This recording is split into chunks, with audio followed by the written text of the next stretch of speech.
مولاي صل وسلم دائما أبدا على حبيبك. السلام علیکم ورحمۃ اللہ وبرکاتہ. ناظرین، آئیے آج پھر میں ایک نئی چیز لے کر آیا ہوں. آج ہم بات کریں گے کہ وہ کون سی چیزیں ہیں جن کے ہونے کے بعد، جن کے وجود کے بعد ہم پر غسل فرض ہو جاتا ہے. عام طور پہ جو کتابوں میں ہیں وہ 5 ہی چیزیں ہیں جن کے پائے جانے کے بعد انسان ناپاک ہو جاتا ہے اور اس پر غسل واجب ہوتا ہے. یعنی اگر اس پر غسل فرض ہو چکا ہے اور اگر اس نے بغیر نہائے، بغیر غسل کیے اس نے کوئی بھی عمل کیا تو وہ عمل کا بھی قبول نہیں ہوتا ہے، بلکہ اس کا گناہ اس کو الٹا ملتا ہے. تو آئیے چلیے شروع کرتے ہیں اور ان چیزوں کو جانتے ہیں کہ وہ کون سی چیزیں ہیں جن سے ہم پر غسل فرض ہوتا ہے. تو جن چیزوں سے غسل فرض ہوتا ہے وہ 5 چیزیں ہیں. پہلا، منی کا اپنی جگہ سے شہوت کے ساتھ جدا ہو کر عضو سے نکلنا. دوسرا، احتلام یعنی سوتے میں منی کا نکلنا. تیسرا، شرمگاہ میں حشفہ تک چلا جانا، خواہ شہوت سے ہو یا بلا شہوت، انزال ہوا ہو یا نہ ہوا ہو، دونوں پر غسل فرض ہے. اور چوتھا، حیض یعنی ماہواری خون سے فراغت پانا. پانچواں، نفاس یعنی بچہ جننے پر جو خون آتا ہے اس سے فارغ ہونا. تو یہ 5 چیزیں ہیں جن کے پائے جانے پر انسان پر غسل فرض ہو جاتا ہے. اب اگر وہ ان 5 چیزوں میں سے کوئی ایک بھی کسی کے ساتھ پائی گئی، یہ چیزیں ان چیزوں میں سے کوئی ایک، اور وہ شخص بغیر غسل کیے کوئی بھی عبادت کرتا ہے تو اس کی عبادت قبول نہیں ہوگی. ہاں، اگر وہ جیسے نماز پڑھنے پہنچا، نماز میں اگر اس نے نماز پڑھی اسی حالت میں تو اس کا الٹا اس کو گناہ ملے گا، ثواب نہیں.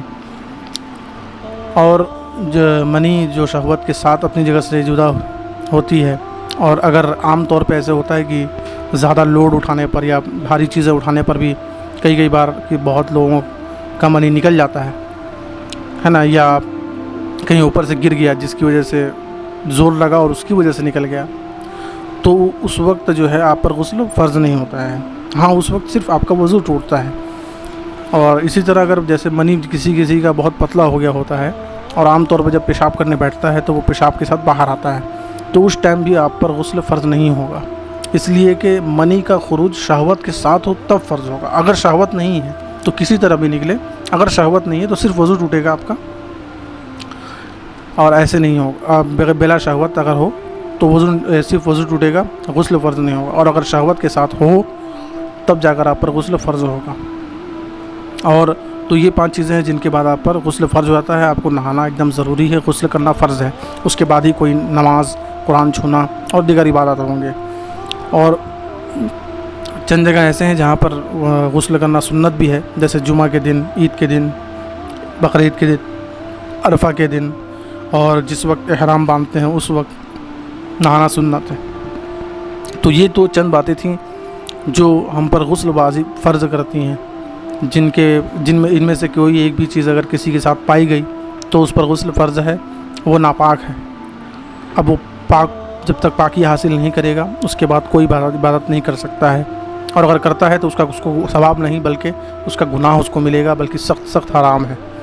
اب آئیے ہم اس بارے میں بات کریں کہ جن پر غسل فرض ہوتا ہے، جو ناپاک ہوتے ہیں، وہ لوگ کیا کیا کر سکتے ہیں اور کیا کیا نہیں کر سکتے ہیں. تو سب سے پہلے جس کو نہانے کی ضرورت ہے تو اس کو تو مسجد میں جانا بالکل منع ہے، اور طواف کرنا اور قرآن مجید چھونا، اگرچہ اس کا سادہ حاشیہ ہو، اس پہ کچھ لکھا ہوا نہ ہو، یا جلد ہی کیوں نہ ہو، یا قرآن شریف عام پر تو جو جلد لگا دیتے ہیں اسے بھی چھونا. بے چھوئے دیکھ کر زبانی پڑھنا، یا کسی آیت کا لکھنا، یا انگوٹھی چھونا یا پہننا، یعنی جس انگوٹھی پر حروف مقطعات کا نقش لکھا ہو، یہ سب حرام ہے. تو آپ لوگ اس چیز سے بچیں. جب آپ ناپاک رہیں تو ان چیزوں سے بچیں. پہلا، مسجد میں نہ جانا، طواف کرنا اور قرآن مجید چھونا، اگرچہ اس کا سادہ حاشیہ ہو، یا جلد ہی ہو اس کا، یا بغیر چھوئے زبانی پڑھنا، یا کسی آیت کا لکھنا، یا انگوٹھی چھونا یا پہننا جس پر حروف مقطعات کے نقش ہوں، یہ سب حرام ہے. اور اگر قرآن شریف جستان میں ہو، جیسے اس پر کوئی کپڑا رکھا گیا ہے یا رومال وغیرہ کسی الگ کپڑے میں لپٹا ہو، تو اس سے ہاتھ لگانے میں حرج نہیں.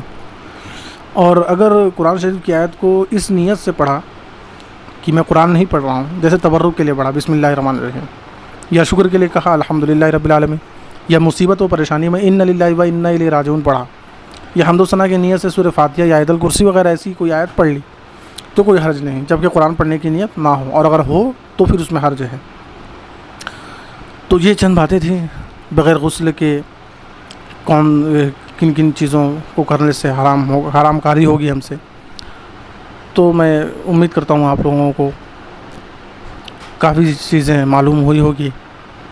تو آپ حضرات ان چیزوں کو اپنی زندگی میں عمل میں لائیں اور یہ ضروری مسائل اپنے ذہن میں ضبط کریں اور یاد رکھیں، تاکہ آپ اپنی زندگی میں جو بھی عبادت کریں وہ پاک اچھے سے پاک صاف ہو کر کے ہی کریں، تاکہ جو عبادت آپ کر رہے ہیں اس میں سب سے پہلی ضروری چیز پاکی ہے.